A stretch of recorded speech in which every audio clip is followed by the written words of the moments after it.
Hello again, everybody, and welcome back to another edition of the Row Report. I am your Royal 2IC, and today we're going to cover a little bit of some maybe overlooked items. Now, what I'm going to try and do, which I'm going to add another item in here, and we'll actually throw in a fourth. We'll just make this a fun video. So, first off, let's start with this. If you guys don't know, let me move this out of the way so it's not as difficult to see. Hopefully with the white background you'll be able to see. Hopefully you guys have seen this item before. I would say that probably just about everybody in the prepping realm, especially if you're just starting out, the cheap items are very appealing to grab because you want to get into it, yet you don't want to throw a ton of money at it right away.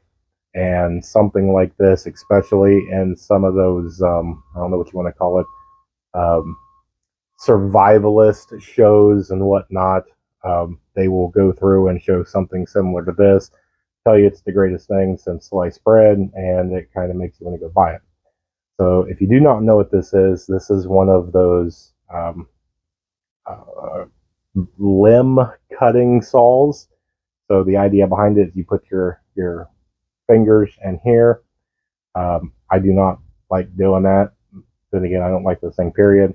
I usually put them like that, and then you go back through and you start doing a seesaw, and the friction of this is supposedly to cut wood. Now, does this work? To be fair, kind of. The point that I do not like these is one, this is extremely thin. If you have a small sapling to maybe a little bit larger, where you just want to wrap something like the size of my arm and start getting a cut into it, this would work. This would get you a start. The thing is as you get smaller and smaller, you start pulling because you have to get it wrapped into there. And what happens, as you can see, this is pretty much new. This came in that one survivalist pack that somebody sent to me and asked me to do a review on.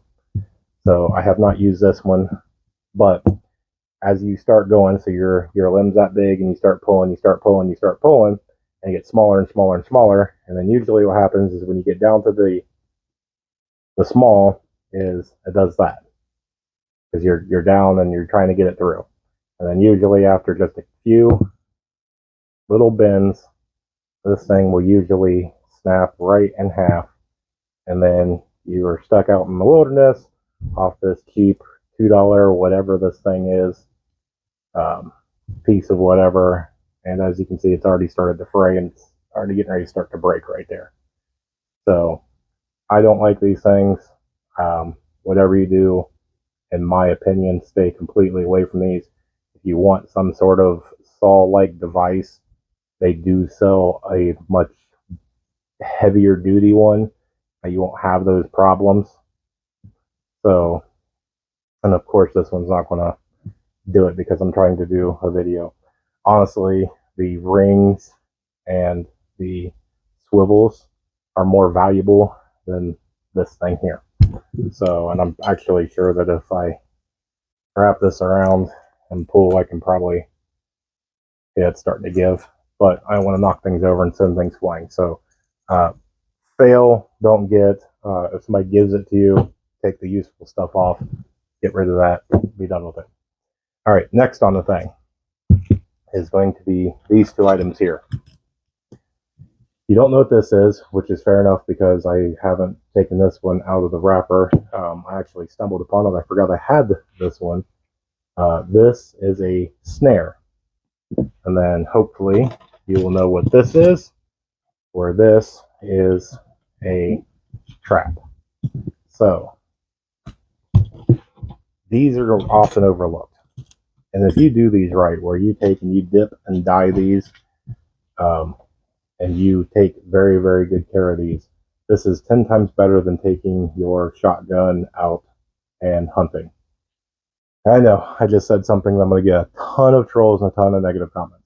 And let me explain before you send the furiously typed message to me. Eventually, you are going to run out of ammunition. Eventually, something's going to break in your rifle, your shotgun, your rifle, anything with a projectile that is by black powder makes a very big sound. Even a 22 and a very quiet woods is going to make a pop sound that is going to be heard, all around. Animals hear it, other people hear it, all that. And then I'll get the people, I know, hang on before you start typing. I'll get the bow and arrow people or the crossbow people or whatever. Okay, yes, absolutely. But what happens when your string breaks? Or what happens when you have to start making your own arrows? Because arrows break, you lose arrows, all that. Do you know how to do that? Now, I would say most people don't. Now, if you do, great. But for me, I can buy this, and if I take good care of this, I keep this oiled, I keep this preserved, this chain, these springs, and this metal should never break in my lifetime. Meaning that this is a passive feeding device. If I take this snare and I take this trap and I take care of it and I go out and I set it, that means it is hunting and doing the job for me, and I don't have to do anything. I set it, I walk away, I gather food, I gather firewood, I gather water, I tend to my shelter, I do, any sort of intelligence gathering, security watch, sleep, anything along those lines. And this will work.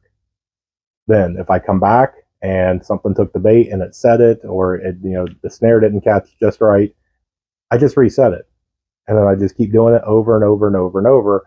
But I don't have to do anything. There's a few minutes, maybe 10 minutes of walking away from base camp or wherever you're at, away from you, to find some sort of a game trail to set these.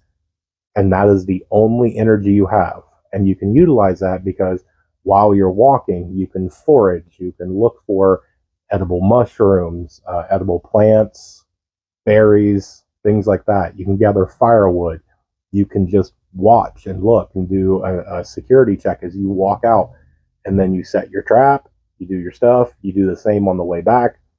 These are something that I very much advocate for. Once you buy it, once you learn how to take care of it, you are done. And especially for the people that are against firearms. For whatever reason, I'm not here to judge. If you are against it for any reason, then I will highly, highly, highly beg you to get this. If you cannot take the life of an animal when you, your friends, your family are basically on the brink of survival, get this and let this do the job for you.